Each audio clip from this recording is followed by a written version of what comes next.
سجين عند أعدائي أسير جريح قلبي الحمد لله رب العالمين، والصلاة والسلام على أشرف المرسلين وخاتم النبيين وعلى آله وصحبه أجمعين.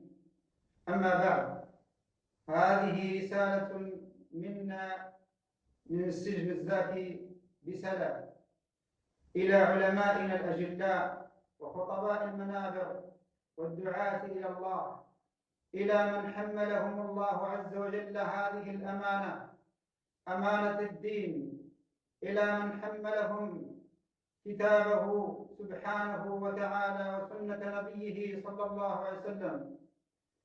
أقول: إخوانكم في هذا السجن يستنصرون بكم ويطلبون منكم أن تؤازروهم وأن تنصروهم وأنتم تعرفون الحق من الباطل. أقول لكم وأذكركم بالله: إنكم ستقفون بين يدي الله الواحد الأحد ليحاسبكم على هذه الأمانة التي حملكم إياها. إن إخوانكم في هذا السجن وفي السجون كلها عانوا من هذا الظلم الذي يمارس عليهم، جميع أنواع الظلم. والله نستحي أن نذكر التعذيب والحرمان والتمزيق، نستحي أن نذكر أنواع التعذيب التي مارسوها هؤلاء الشرذمة الظالمة على إخوانكم. والله إخوانكم هنا الكثير منا كان خطيب جمعة وكان داعيا إلى الله وكان طالبا للحق وحاملا لكتاب الله. اليوم جاء يوم الحق بأن تؤازروهم وأن تنصروهم وأن تنددوا على هذا الظلم الذي يمارس عليهم، بأن تطلبوا صلاحهم، بأن تطلبوا إطلاق سراحهم لأنهم مظلومين. وأنتم تعرفون وقد سمعتم ملك البلاد اعترف بظلم هذا النظام، اعترف بفساد هذا الحكم، اعترف بفساد هذا النظام الذي عنده.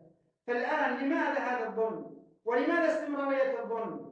عليكم يا إخواني العلماء، عليكم يا إخواني طلبة العلم، عليكم يا إخواني الدعاة إلى الله أن تؤازرونا وأن تنصرونا. نحن اليوم معتصمين على سطح السجن، سجن سلا.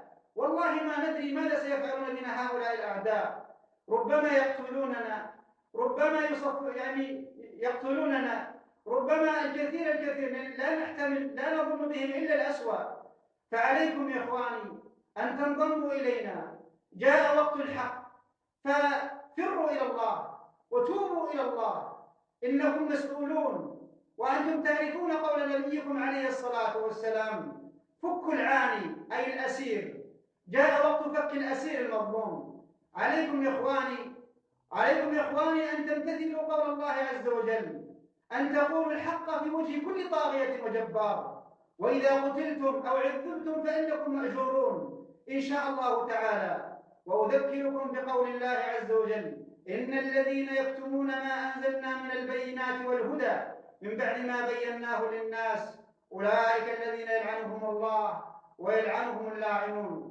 وقوله سبحانه: إن الذين يكتمون ما أنزل الله من الكتاب ويشترون به ثمنا قليلا أولئك ما يأكلون في بطونهم إلا النار. فخافوا الجبار سبحانه وتعالى في إخوانكم، فاتقوا الله يا إخواني. الدنيا قصيرة، الدنيا مهما عظمت فهي حقيرة، ومهما طالت فهي قصيرة. إنكم راحلون إلى الله عز وجل، فاتقوا الله في إخوانكم، واتقوا الله في دينكم، وعودوا إلى الله. لا تخافوا أعداءكم، إنهم والله يخافونكم، فخافوا الله يخافونكم بإذنه سبحانه وتعالى. وهذه الكلمة فقط أذكركم بها لأننا ربما لا نلقاكم وربما لا. فوالله إذا خذلتمونا فسنقف معكم بين يدي الله الواحد الأحد ونقتص منكم بإذن الله تعالى، لأنكم خذلتمونا ولأنكم ما نصرتمونا. فاتقوا الله فينا واتقوا الله في دينكم وسنة نبيكم عليه الصلاة والسلام. أنكم تعلمون أننا مظلومين ونصرة المظلوم واجبة عليكم عليكم وعلى كل من قدر عليها، وفي هذا القدر كفاية. وأقول قولي هذا وأستغفر الله الواحد الأحد، وصلى الله وسلم على سيدنا محمد وعلى آله وصحبه أجمعين.